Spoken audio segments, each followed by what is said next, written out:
Nobody's Fault Podcast, episode 27. Today we're reading from Matthew 27. And before I start reading, this portion of Scripture, we're reading about the first of 3 days that mark the turning point of history, of all history, the death, burial, and resurrection of Jesus. And as I read today, I want you to maybe think about how our modern culture might be in another turning point. Maybe not as big as that one, but a turning point. I think times like these reveal a lot of people's character. Now, I think 3 things will reveal your true character. And so as I read today, I want you to look for these 3 things. Are any of these at work in your life during these times right now? Because they might apply. What if you were living back in this time that we're going to read about today? There's parallels between today and back then. And these 3 things, I think, could reveal your true character. And so as I'm reading, I want you to see if any of these 3 fit in with the people in the story or in your own life. So, fear. Let's look for where fear gets read into this story today. Public pressure. And a desire to control others. So, see if you can see these 3 things at work in Matthew 27. But also, are any of those at work in your life today? I think there are parallels. And I've never heard anyone look at Matthew 27 from this standpoint. Usually all of our attention is completely focused on what happens with Jesus here. I want us to look at it in a different way. So really keep these 3 things in mind. Fear, public pressure, or a desire to control others. Compare that to the people in the story and maybe how it's affecting your life today. I'll get reading here. Now when morning came, all of the chief priests and the elders of the people conferred together against Jesus to put him to death. And they bound him and led him away and handed him over to Pilate the governor. Then when Judas, who had betrayed him, saw that he had been condemned, he felt remorse and returned the 30 pieces of silver to the chief priests and the elders, saying, "I have sinned by betraying innocent blood." But they said, "What is that to us? You shall see to it yourself." And he threw the pieces of silver into the temple sanctuary and left, and he went away and hanged himself. The chief priests took the pieces of silver and said, "It is not lawful to put them into the temple treasury, since it is money paid for blood." And they conferred together, and with the money bought the potter's field as a burial place for strangers. For this reason, that field has been called the field of blood to this day. Then that which was spoken through Jeremiah the prophet was fulfilled. And they took the 30 pieces of silver, the price of the one whose price had been set by the sons of Israel, and they gave them for the potter's field, just as the Lord directed me. Now Jesus stood before the governor, and the governor questioned him, saying, "So, you're king of the Jews?" And Jesus said to him, "It is as you say." And while he was being accused by the chief priests and elders, he did not offer any answer. Then Pilate said to him, "Do you not hear how many things they are testifying against you?" And still he did not answer him in regard to even a single charge. So the governor was greatly amazed. Now at the Passover feast, the governor was accustomed to release for the people any one prisoner whom they wanted. And at that time they were holding a notorious prisoner called Barabbas. So when the people gathered together, Pilate said to them, "Whom do you want me to release for you, Barabbas or Jesus, who is called Christ?" For he knew that it was because of envy that they had handed him over. And while he was sitting in the judgment seat, his wife sent him a message saying, See that you have nothing to do with the righteous man, for last night I suffered greatly in a dream because of him." But the chief priests and the elders persuaded the crowds to ask for Barabbas and to put Jesus to death. And the governor said to them, "Which of the two do you want me to release to you?" And they said, "Barabbas." Pilate said to them, "Then what shall I do with Jesus, who is called Christ?" They all said, "Crucify him." But he said, "Why? What evil has he done?" Yet they kept shouting all the more, saying, "Crucify him."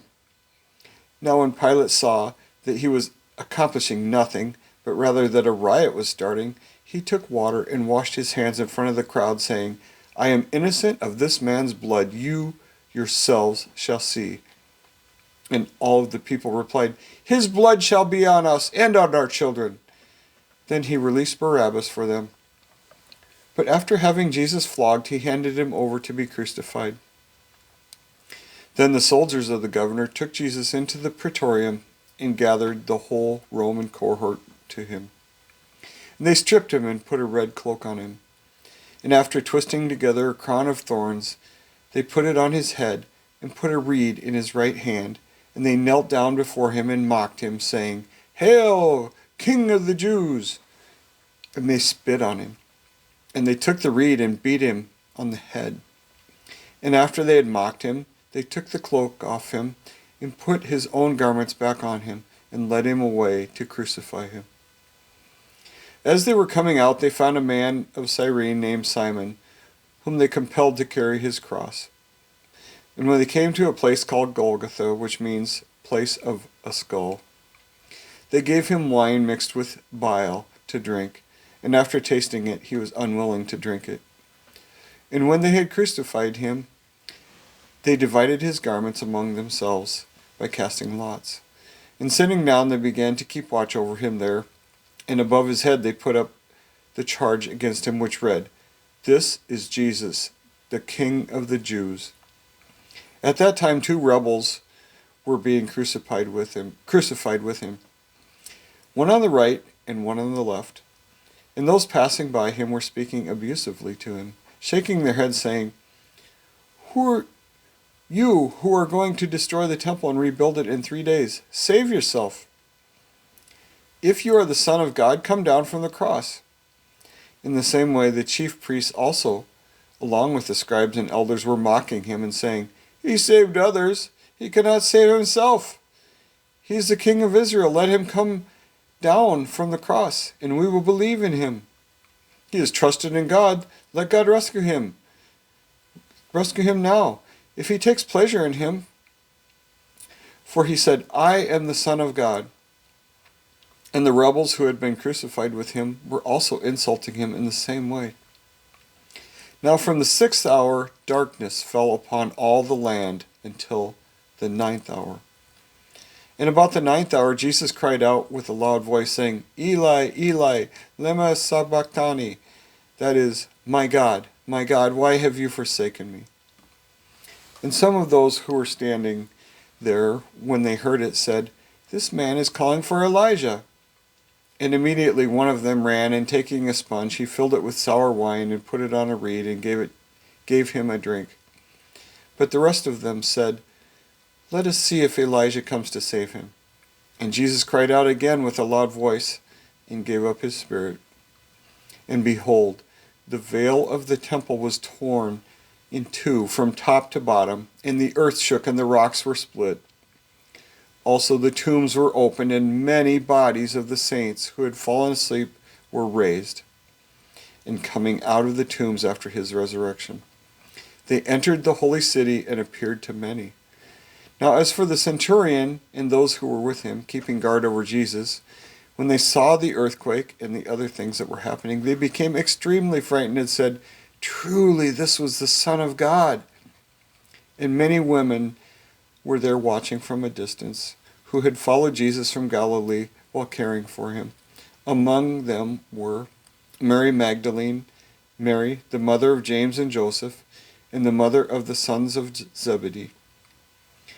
Now when it was evening, a rich man from Arimathea came, named Joseph, who himself had also become a disciple of Jesus.